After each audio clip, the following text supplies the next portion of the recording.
ఒక స్కామ్ ఏదో అయింది 2,000 కోట్ల కుంభకోణం అని చెప్పి వాళ్ళ మీద ఛార్జ్ షీట్ వేసి A1గా సోనియా గాంధీ, A2గా రాహుల్ గాంధీని పెట్టారు. మొత్తం దేశమంతటినేమో కాంగ్రెస్ ఏడాడుందో అక్కడ లొల్లి చేసిండ్రు, బీజేపీని మోడీని తిట్టుకుంటూ బయటకు వచ్చి నిరసనలు చెప్పారు. ఇక్కడ కూడా ఏదో చేసినట్టు మహేష్ కుమార్ గౌడ్ పాపం ఇంకా కొంతమంది పోయి లొల్లి పెట్టినట్టు చేసిర్రు. కానీ రేవంత్ రెడ్డి మాత్రం ఒక్క మాట మాట్లాడలే ఈరోజు వరకు.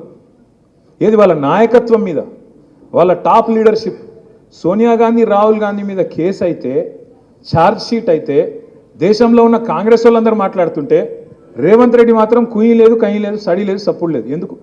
ఎందుకు అంటే ఒక గంత దృఢమైన బంధం, చోటే బాయిది బడే బాయిది, అంత దృఢమైన బంధం అన్నట్టు. ఆయన కాపాడుతాడు, ఈయన కాపాడుతాడు.